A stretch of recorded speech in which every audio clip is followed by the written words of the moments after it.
Defence کا ذکر کیا اور خاص طور پر انڈیا کا ذکر کیا کہ انڈیا ڈیفنس کے اوپر بہت سپینڈنگ کر رہا ہے. اسی حوالے سے ابھی ریسنٹلی انڈیا نے رافیل فائٹر جیٹس لیے ہیں اور دلی سے پبلکلی آوازیں اٹھ رہی ہیں کہ یہ رافیل پاکستان کے خلاف استعمال کیے جائیں گے.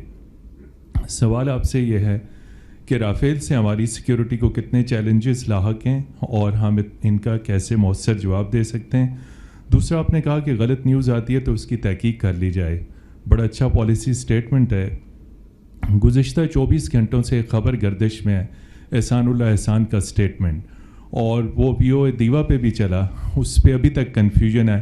احسان اللہ احسان کے دعوے کو آپ کیسے دیکھتے ہیں اور اس کو آپ کیسے کلیئر کرتے ہیں؟ بہت شکریہ.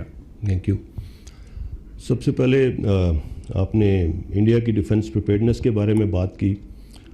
میں اسی چیز کو سامنے رکھتے ہوئے یہ بات بھی کروں گا کہ جیسے میں نے کہا کہ انڈین ڈیفنس اسپینڈنگ اس وقت دنیا میں سب سے زیادہ ہے, جو وہ ہتھیاروں اسلحے کی دوڑ میں جو شامل ہے.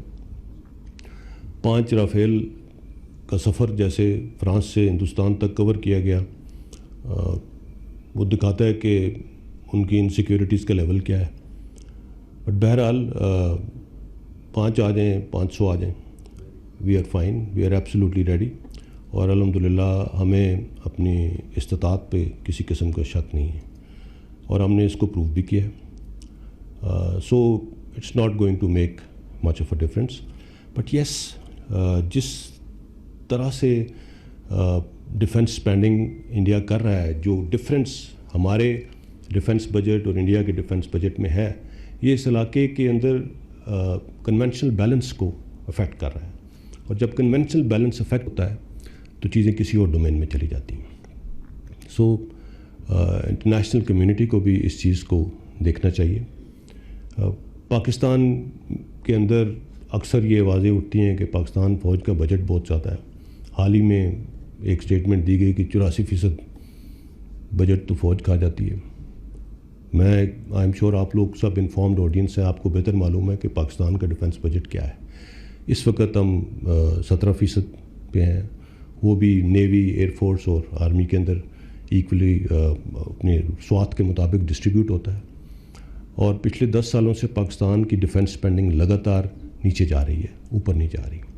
اور پچھلے 2 سالوں میں تو جو ڈیفنس بجٹ ہے اس نے جو ہم ایک انفلیشن کا ایک کوشن رکھتے تھے وہ بھی نہیں لیا. لیکن اس کا مطلب یہ ہرگز نہیں کہ ہماری دفاعی تیاریوں میں کوئی کمی آ گئی ہے. الحمدللہ even with these resources we are absolutely ready to take on our enemies. الحمدللہ ہماری تیاری میں کوئی کمی نہیں آئی ہے, ہم بھرپور طریقے سے تیار ہیں. سو رافیل لے آئیں, S-400 لے آئیں, لے آئیں. We have our own preparedness and we have our own answers to everything. جی, Ehsanullah Ehsan, sorry, Ehsanullah Ehsan کے بارے میں جو یہ کامنٹ آیا, جو بھی الیجڈ آڈیو ٹیپ جو احسان اللہ احسان کی ہے اور اس کے جو کلیمز اور ایلیگیشن ہیں, they are absolutely baseless, absolutely baseless. یہ ایک ایسے شخص کے کلیمز ہیں جو جیسے کہ انٹیریئر منسٹر صاحب نے بھی ایک ٹائم پہ اس کو کلیریفائی کیا تھا کہ یس, اس نے ایک آپریشن کے دوران ہم اس کو استعمال کر رہے تھے اور اس دوران یہ اسکیپڈ, اینڈ ہم نے جو اتنا عرصہ اس کو یہاں رکھا, اس نے جو انفارمیشن دی اس سے ہمیں بہت فائدہ ہوا.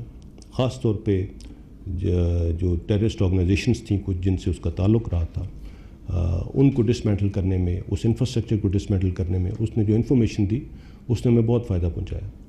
اور جو اس کے اسکیپ کے ذمہ دار ہیں ان کے خلاف تادیبی کارروائی کی جا رہی ہے. سو اس کی جو ایلیگیشنز ہیں, جو کچھ وہ کلیم کر رہا ہے, I will leave it to your best judgment. Why is he claiming all that and why is he making those allegations? So that should be it. Mumtaz Bhatti sir, دن TV سے. جنرل صاحب, انڈیا جو ہے LOC اور LAC 2 front کے اوپر وار کی بات ان کے میڈیا پہ بھی اور ڈیفنس حکام بھی جو ہے وہ کرتے ہیں, جبکہ پاکستان کے حوالے سے ان کا کلیم یہ ہے کہ ٹرپل اسٹریچ جو ہے پاکستان کو دیں گے, ویسٹرن بارڈر کے اوپر اور ایسٹ کے اوپر, اور انٹرنل جس طرح کی کارروائیاں کراچی کے اندر اور بلوچستان کے اندر ہو رہی ہیں. تو اس کے حوالے سے ہماری جو ڈیفینس اسٹریٹجی ہے اور ڈپلومیٹک جو اسٹریٹجی ہے اس کو ہائی لائٹ کرنے کے حوالے سے دونوں کے اوپر ذرا آپ اپنے کمنٹس دے دیجیے گا کہ اس کے حوالے سے ہمارا ڈیفینس پوائنٹ آف ویو کیا ہے. دیکھیے ایز فار ایز انڈیا کی انگیجمنٹ LAC پہ ہمارا اس کے ساتھ کوئی تعلق نہیں ہے، نہ ہی ہماری اس میں کوئی مداخلت ہے. وہ ایک سیپریٹ فرنٹ ہے جہاں پہ وہ ان کی اپنی لڑائی لڑ رہے ہیں. جہاں تک پاکستان کو ٹرپل اسٹریچ میں ڈالنے کا تعلق تھا تو پچھلے 20 سال میں جو ہم نے جنگ لڑی ہے الحمدللہ ہم نے ان کے ان تمام عزائم کو ناکام بنا دیا ہے. اینڈ جو ڈائریکشن اس وقت ہماری ہے، جس سمت میں ہم چل رہے ہیں اور جس طرح سے ہم نے اس چیلنج کا مقابلہ کیا ہے اور جس طرح سے اس چیلنج کو ہم نے ختم کیا ہے، اب وہ ٹرپل اسٹریچ والی بات ان کا ایک خواب ہے. انہوں نے کوشش بالکل کی، آج بھی کر رہے ہیں. جیسے میں نے کہا کہ اب ڈفرینٹ طریقے سے کر رہے ہیں، ایک ہائبرڈ ایپلیکیشن کے ذریعے کرنے کی کوشش کر رہے ہیں. کوشش ان کی جاری ہے، لیکن we are absolutely aware of what the threat is and how to tackle it.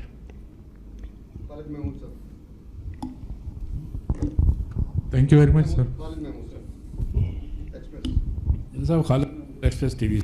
General صاحب ایک نیا نقشہ چند دن پہلے حکومت کی جانب سے جاری کیا گیا جس کو پولیٹیکل میپ کا نام دیا گیا. جی آپ کیا سمجھتے ہیں کہ اس سے جو کشمیر کے اوپر نئی لائننگ کی گئی اس سے کشمیر پر کیا اثرات مرتب ہوں گے؟ دوسرا یہ ہے کہ اس کے بارے میں بہت ساری کنفیوژن پیدا کی گئی، بہت سارے جو میڈیا کے لوگ ہیں ان کو غلط قسم کی جو وہاں پہ انفارمیشن دی گئی، اس کے بعد یہ کنٹروورشل بن گیا اور اس کو بنایا بھی گیا. آپ کیا سمجھتے ہیں کہ انٹرنیشنلی ہم نے کیا گین کیا اس کے اوپر؟ دیکھیے جہاں تک اس نئے نقشے کا تعلق ہے، it is an assertion of our claim and an expression of our intent. That is what it is. ہم نے پوری دنیا پہ یہ واضح کیا ہے کہ یہ ہے پاکستان اور پاکستان کے ٹیریٹوریل کلیم جہاں پہ ابھی تک ڈسپیوٹ چل رہا ہے، اور یہ ایک آنے والی نسلوں کے لیے بھی ایک مشعل راہ ہے کہ this is where we have to go, this is what Pakistan is all about. So اس کے اندر اس کو نہ تو یہ متنازع بنا ہے، نہ کوئی ایسی چیز ہے. یہ پاکستان کا پولیٹیکل میپ ہے، just a reassertion of what our claim is, and this claim has always been the same ever since Pakistan came into being. There is no change in that. Thank you.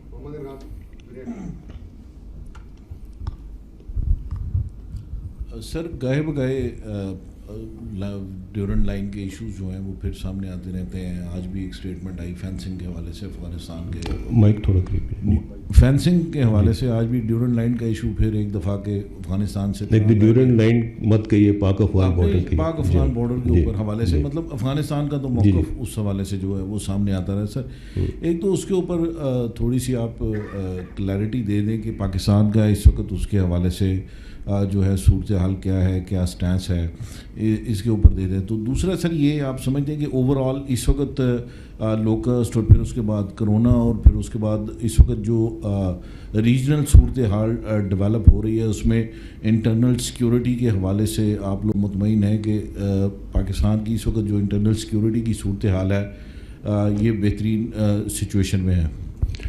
As far as Pak Afghan border is concerned, آپ نے fencing جیسے میں سمجھوں آپ کا خیال ہے کہ اس میں کچھ پرابلمز آتی ہیں. ہاں وہ جب بھی کہیں ایک تو ہم بالکل جو ایک اسٹیٹڈ بارڈر کا ہماری انڈرسٹینڈنگ ہے جو کہ انٹرنیشنلی ریکگنائزڈ ہے، اس کے مطابق فینسنگ کر رہی ہیں. ہم کہیں پہ بھی افغان علاقے میں نہیں آگے گئے.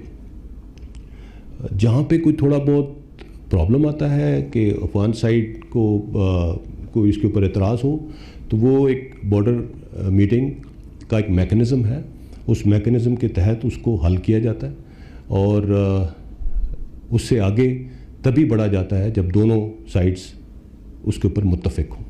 اور اسی لیے ماشاءاللہ اس فینسنگ کی رفتار پروگرس بہت اچھی چل رہی ہے. جیسے میں نے کہا کہ جو پاک افغان بارڈر ہے خاص طور پہ جو خیبر پختونخوا میں جو پورشن آتا ہے 90% سے زیادہ فینس کر لیا گیا ہے. اس میں کچھ دشوار گزار علاقے تھے جس طرح میں نے کہا ان کو ہم نے آخر کے لیے چھوڑا تھا, اب ان کی فینسنگ شروع ہے.